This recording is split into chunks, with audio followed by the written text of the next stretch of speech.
बचपन आपन खेल में बिताइल, शादी हो गेल कहे पढ़े ला जाइब। बचपन आपन खेल में बिताइल, शादी हो गेल कहे पढ़े ला जाइब। कवन कलयुग देख आइल भाई, तरत के अलगे ड्यूटी करे सुबह पढ़ जाई रे भाई। और रात के अलगे ड्यूटी करे सुबह पढ़ जाई रे भाई।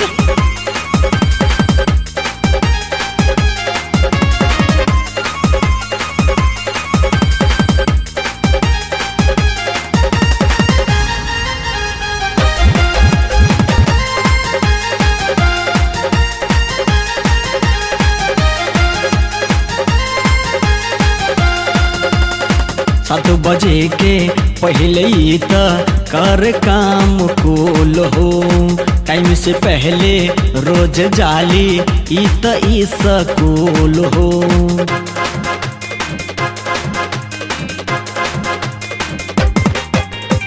7 बजे के पहले ही त कर काम कुल हो, टाइम से पहले रोज ही त जाली स्कूल हो।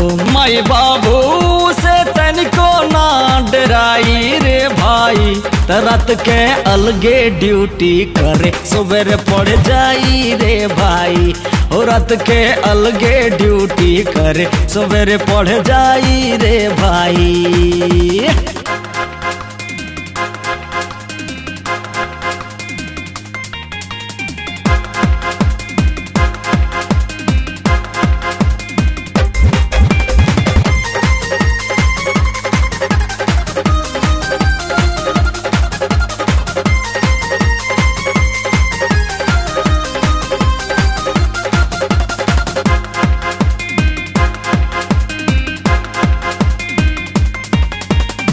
ऐसन रहन देखी के चुस्की ले बतारे जहान हो, इनका सभे सीटी मारे बुढ़बो भइल दीवाना हो।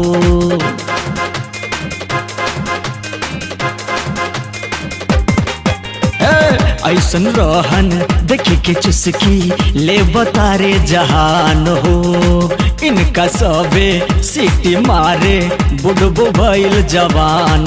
मुस्की चौवनिया मारी सबके मुआवे रे माई, तरत के अलगे ड्यूटी करे सुबह पढ़ जाई रे भाई।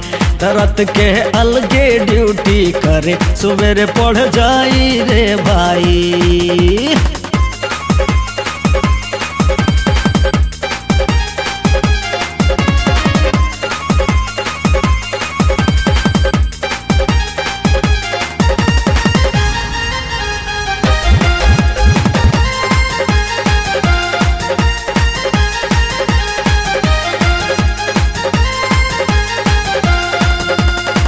मास्टर साहेब रोज पढ़ावे, इनका मजा आवता। हिंदी इंग्लिश नहीं इनका प्रेम के पाठ पढ़ावता।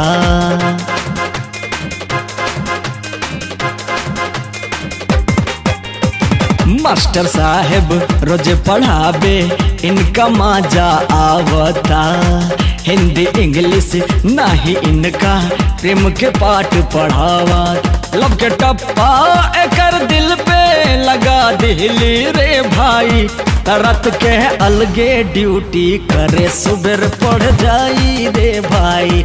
और रात के अलगे ड्यूटी करे सुबह पढ़ जाई रे भाई। बचपन आपन खेल में बिताइल, शादी हो गेल कहे पढ़े ला जाइब। कवन कलयुग देख आइल भाई, तरत के अलगे ड्यूटी करे सुबह पढ़ जाई रे भाई। और रात के अलगे ड्यूटी करे सुबह पढ़ जाई रे भाई।